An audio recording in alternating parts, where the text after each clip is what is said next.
So, what are some of the pitfalls that a new business owner runs into as they're trying to create their new logo or brand? Yeah.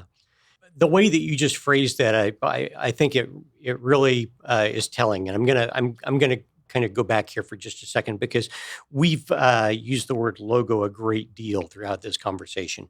But when we're talking about branding, that logo is that little nugget, that little capstone on top of that brand.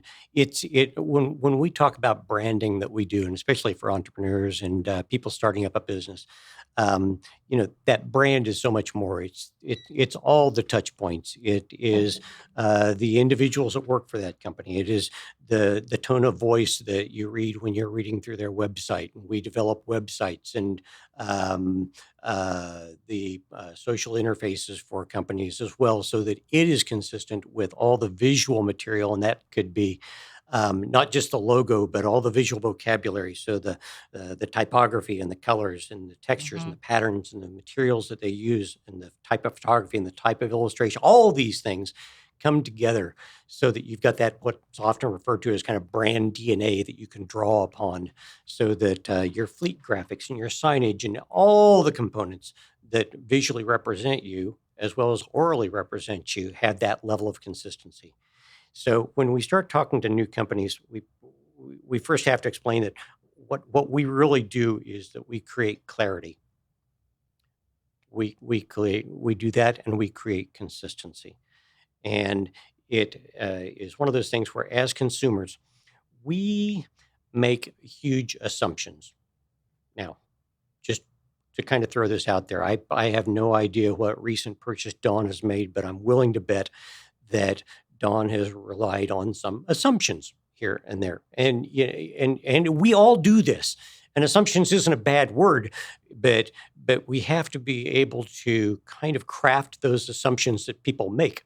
Hmm. Um, if you buy a car, you may well have scrutinized that brochure that lists out all of the cubic centimeters of power and torque and yada yada yada. Or you may have just opened it up and seen that that was a good-looking car going down the highway, and I could see myself in it.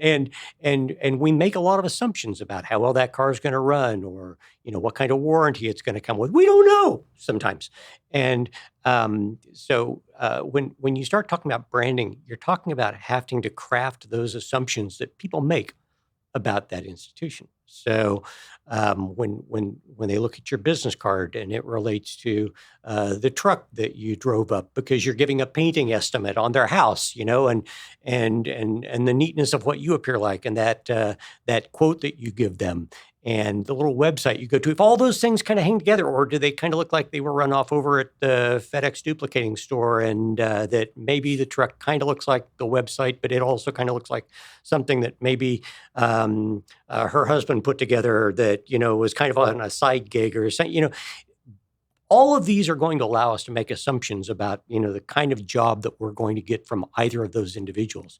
Mm. And because we see that level of consistency and that detail that is coming across, no matter how small or large that entity is, we make assumptions that if we're going to hire them to paint our house, that she's going to have the job done when she says she will, that she's not going to ask for an advance to go buy the paint, Yeah, that she's going to answer her phone it's when you important. call her. Hmm. All of these are things that we didn't ask, but we assume based off of that level of consistency and the criteria that they've used in order to represent themselves, and scale that up to your very largest of business.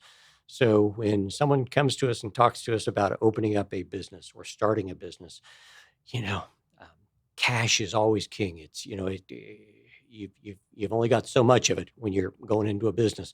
And oftentimes the marketing, if even that's what the branding is called, is at the very bottom of the list Hmm. of things that, have to be considered. The person's concerned about, I've got to get a lease, and I've got to, get equipment for the building, and I've got to get licenses, and I've got to get insurance, and I've got to hire employees. And all of this is paramount to that individual.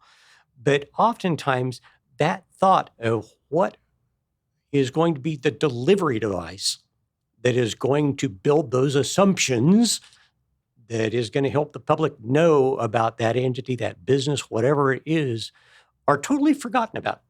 And that really is the most critical step in there is, oftentimes new business startups are so focused on what that product is that they never think about the delivery.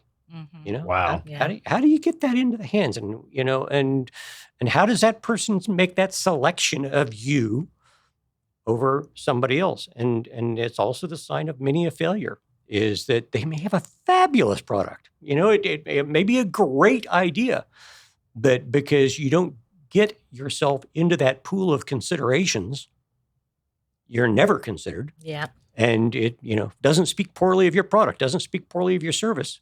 It just speaks poorly of your ability to brand yourself and get in front of people.